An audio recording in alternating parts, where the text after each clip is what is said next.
The tale opens with a man telling a woman that he is quite occupied at the moment and has a meeting to attend. The woman responds that the review needs to be finalized. Surprised by her statement, he asks why she hadn't informed him earlier, especially since the end of the workday is approaching. She smiles and clarifies that he wasn't available until now.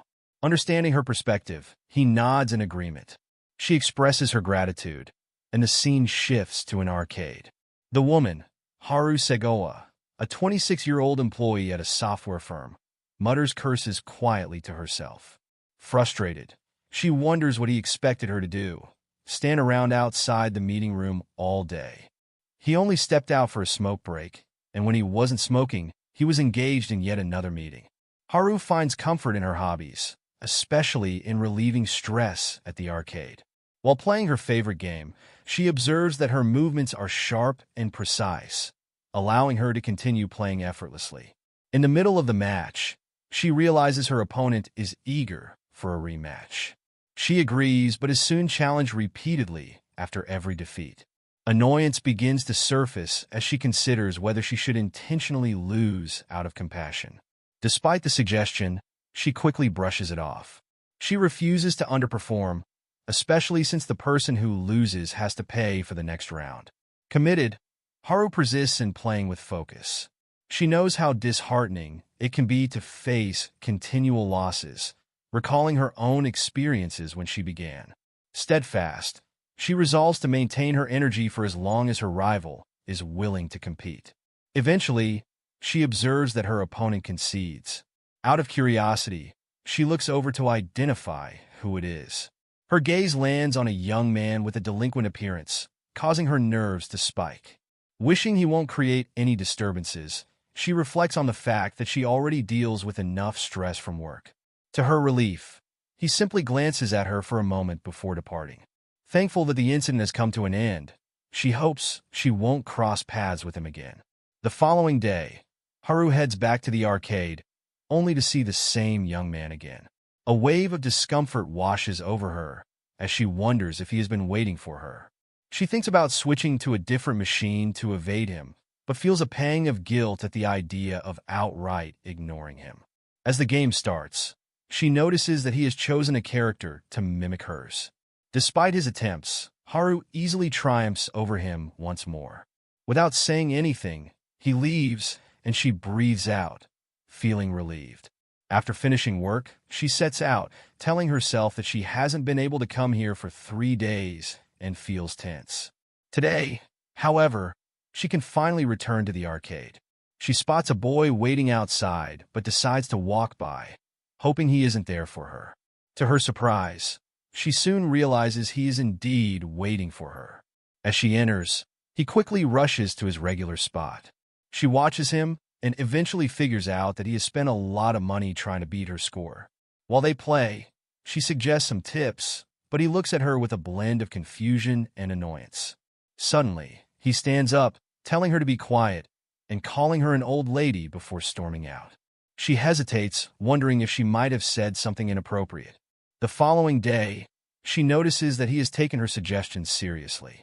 Oddly, she begins to develop a fondness for him. From that day on, she starts seeing him at the arcade every day. One day, she asks if his name is Takara. He quickly corrects her, spelling it out and scolding her for saying it like she was ordering pizza. Amused, she dismisses it and inquires if he is a high school student. He replies curtly, "What about it?"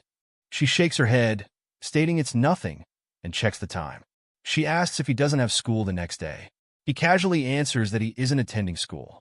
Concerned, she questions if there's a specific reason, and when he offers none, she suggests that he should go if nothing is preventing him. His tone shifts to defensive as he snaps that it's none of her concern and retreats to his seat. Shortly after, she sees that the game she had been interested in is now accessible. While playing, she casually points out that his movements are becoming predictable, calling him a simpleton. Her comment annoys him, and he retaliates by labeling her as cunning. Unfazed, she smirks and replies that being cunning is preferable. The one who executes what the opponent does not anticipate while still succeeding is the true victor, she asserts confidently. He reminds her, somewhat frustrated, that it's not that type of game. Undaunted, she continues, stating that each day, she assesses the moods of her bosses and clients, a talent that has honed her ability to read people. He observes that assessing the skin tone of adults seems to resemble a game in itself. While shopping at the market, Haru unexpectedly runs into Takara. Curious, she inquires about his presence there and is slightly taken aback to see him in a school uniform. The sight surprises her. Flustered, Takara tells her to quit laughing and hurriedly explains that they are just 4 stations away from the arcade and that their encounter is entirely by chance. Outside the market, Haru's sister spots him and asks who the boy is. Haru responds that he is merely an acquaintance. Her sister, intrigued, comments that he is quite attractive, prompting Haru to remind her that Takara is still a high school student. Undaunted, her sister teasingly suggests that Haru should introduce him to her. Growing increasingly frustrated, Haru firmly instructs her to stop.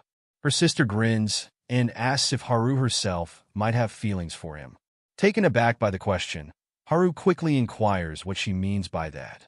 With a gentle smile, she clarifies that she doesn't, sharing that being with him simply feels natural. She confesses that she often conceals her true self around others, but with Takara, it's effortless to be authentic. Haru adds that she lacks many people to discuss games with and has few friends. As she ponders, Haru realizes that Takara is not present that day and assumes it means he has begun attending school more regularly. She concludes that such days exist.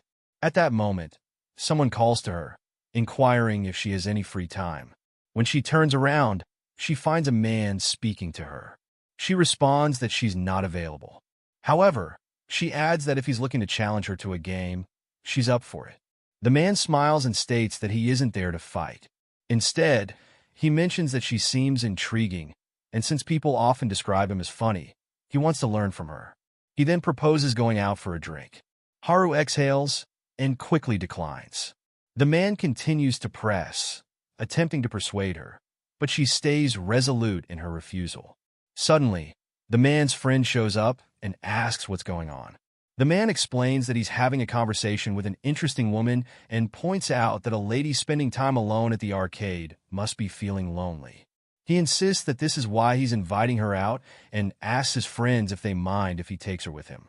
They respond that they are fine with it, confirming to Haru that he's a nice guy. However, the man grabs her hand, trying to pull her along.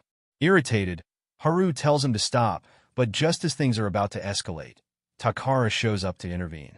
With a stern voice, Takara asks what they're doing and if they are troubling Haru. He then threatens to contact the store clerk if they don't leave her alone. The man, feeling intimidated, quickly departs. Haru expresses her gratitude to Takara, who casually responds that it's nothing before heading back to his usual spot. Before departing, he remarks that it's unsafe for a woman to be out alone day after day, particularly at night. Haru counters that it's just as unsafe for him and suggests they meet on weekends for lunch around 3 o'clock. Takara agrees, and Haru tells him to make sure to practice at home during the weekdays from now on. He nods in confirmation. Time passes as they both get caught up in their daily lives. At school, a girl hands Takara a letter and quickly runs away, leaving him taken aback. Meanwhile, he and Haru continue to practice at home. As they finish their session, Haru checks the time, and they agree to meet again tomorrow. The following day, she rushes to catch the train and manages to board just in time. Catching her breath, she can't believe they made her work over the weekend, especially at such an inconvenient hour. Beginning her tasks early in the day, she now notices that there are just 40 minutes remaining before the meeting. A wave of anxiety washes over her as she understands there's no way to reach him. Her mind starts to drift as she ponders the true essence of their relationship. He doesn't quite feel like a friend, she reflects. Maybe he fits the role of a sparring partner better. Their only bond appears to be through a single game. Upon her arrival, she dashes toward him, breathing heavily. He expresses concern, asking if she's okay. Their connection seems delicate, and she perceives that his interest in her is based solely on her gaming skills.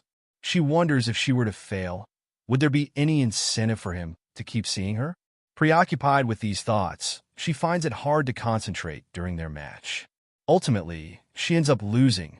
He stutters in excitement, declaring that he has finally triumphed before erupting into a joyful cheer. With a grin, he teasingly questions if she knows the saying. Puzzled, she asks him to explain further, and he chuckles, asserting that the student has surpassed the master. Feeling slightly annoyed yet amused, she responds, telling him not to let it go to his head. Nevertheless, she concedes that he isn't entirely mistaken. Acknowledging how quickly he has improved, she informs him that he no longer requires her assistance. Her comments take him by surprise. He inquires about her statement, his bewilderment apparent. She explains that he has been making remarkable progress, swiftly taking in her guidance and refining his abilities. Before long, he'll outshine her completely. Her cheeks redden, and he gazes at her in confusion, trying to grasp her feelings. In an effort to lighten the situation, he clumsily suggests that she shouldn't cry. She firmly states she isn't. He tries to reassure her, expressing that he recognizes how disheartening it can be to lose. After all, he knows that feeling all too well. She quietly acknowledges that his attempt at comfort falls short. Yet, she values his kindness. With a slight smile, she hears him motivate her, vowing that she will defeat him again. He adds that this won't be their final match together. His remarks resonate with her, and she nods, a grin emerging as she proposes they begin playing at home instead. She offers to organize their games online, mentioning that since he's a high schooler with a tight budget, this would spare him the expenses of traveling or gaming locations. Additionally, they could even compete during the weekdays. His reaction leaves her astounded. He maintains that they can still meet face-to-face on weekdays, though his tone is surprisingly uncertain. Noticing that something is off, she probes him, and he falters, his face slightly flushed, insisting it's nothing serious. Her expression shifts to one of amusement as she chuckles softly, which makes him become defensive. He stutters, asking her what's so funny. An understanding hits her, and she teasingly asks if he thought she was referring to her house. Embarrassed, he inquires whether that would be a bad idea. Her grin grows, and she reassures him it isn't. Lightheartedly, she asks if he wants to come over, jokingly commanding him like an order for food. He objects, telling her not to treat him like takeout. They ultimately decide to head to her place, where she keeps teasing him, playfully claiming to be the one in charge. Now she dares him to a rematch, but before starting, she instructs him to call his parents and let them know he's spending the night at a friend's.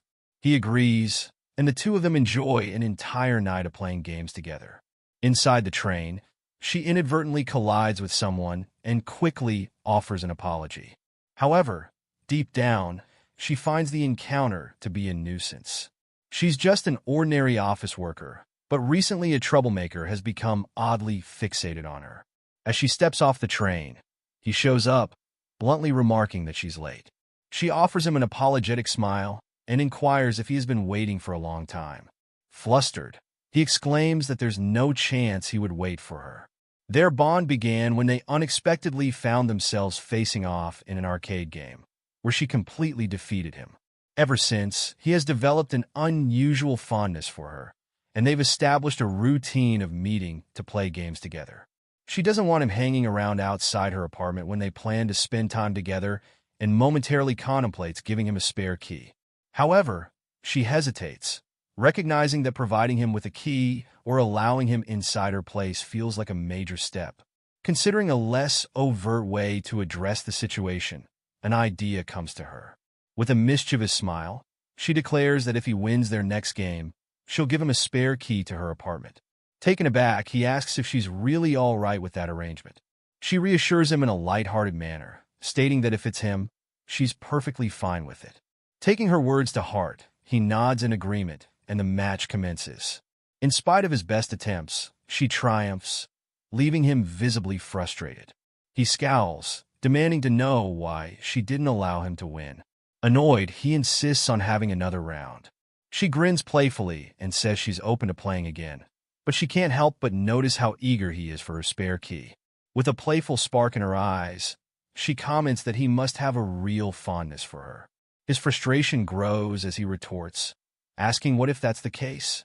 While Haru engages in her game, Takara observes her and smirks.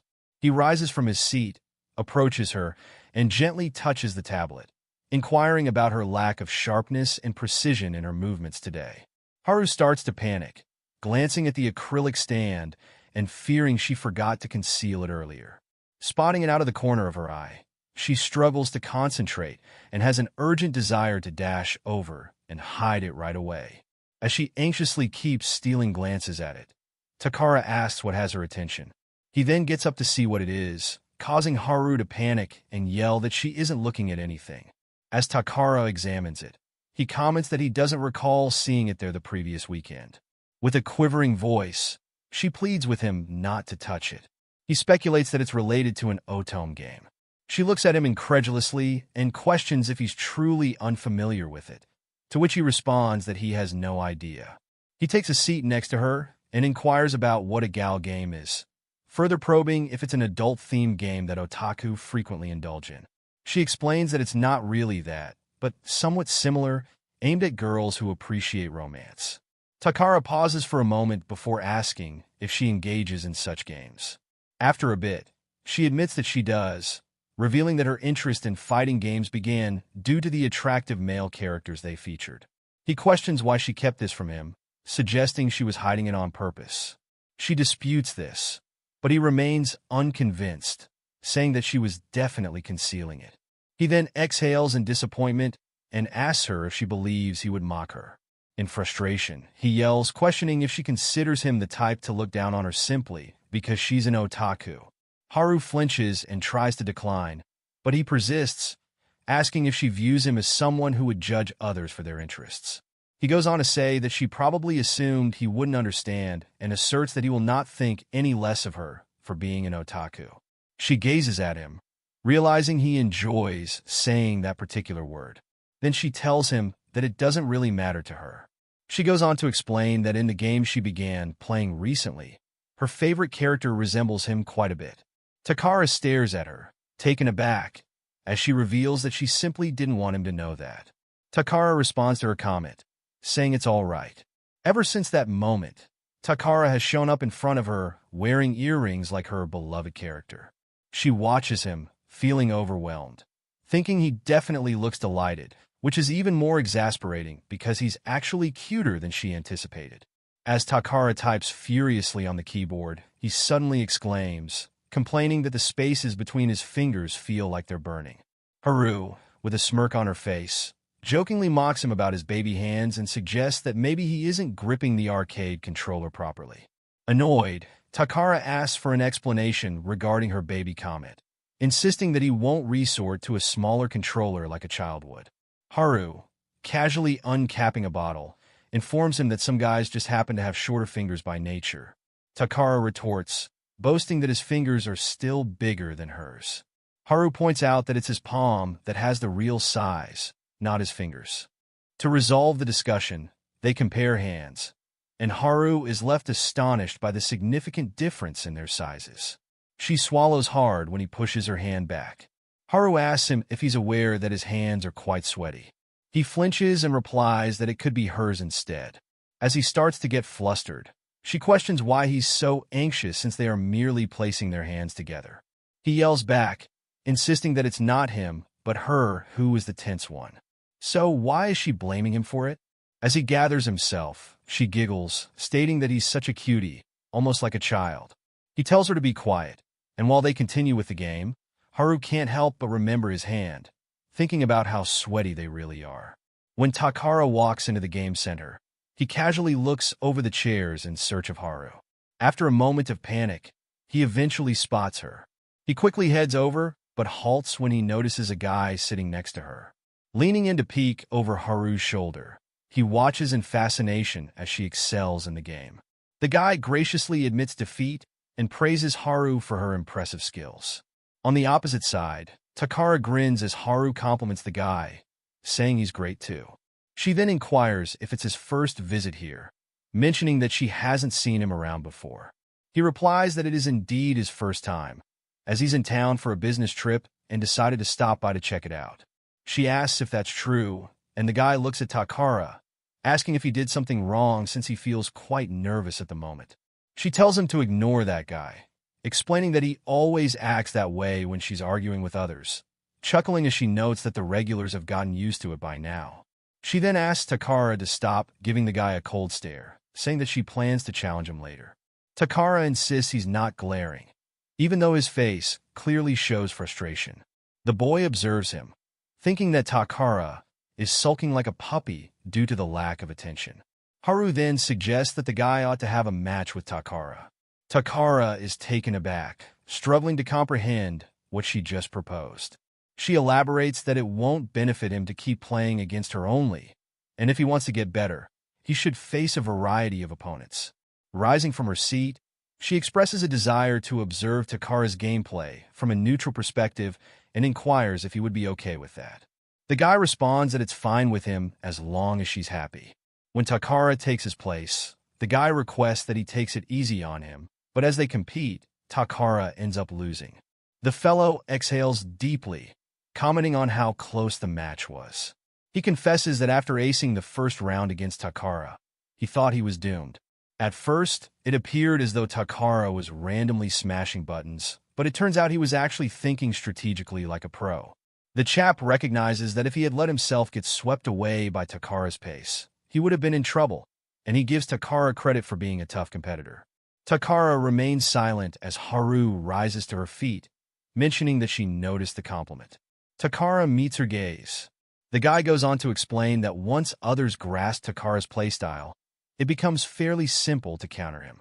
He notes that although Takara knows how to utilize his ultimate technique, he often rushes when it doesn't suffice to defeat his opponent.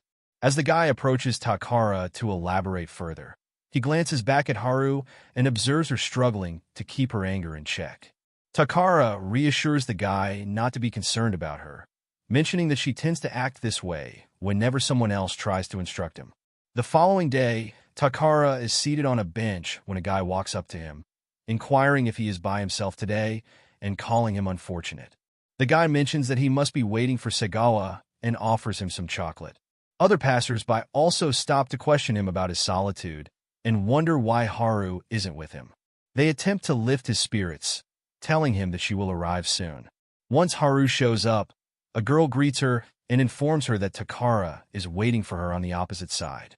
When Haru reaches him, she observes him surrounded by a pile of food. She asks him where he obtained all the snacks. He replies that the others provided them, so she shouldn't question it, and then offers her some. The onlookers regard the two of them, thinking that they are as charming as ever. As they continue to enjoy their chocolate, others notice the transformation in Takara. Where people once feared from him, he has now become a beloved figure among the other regulars.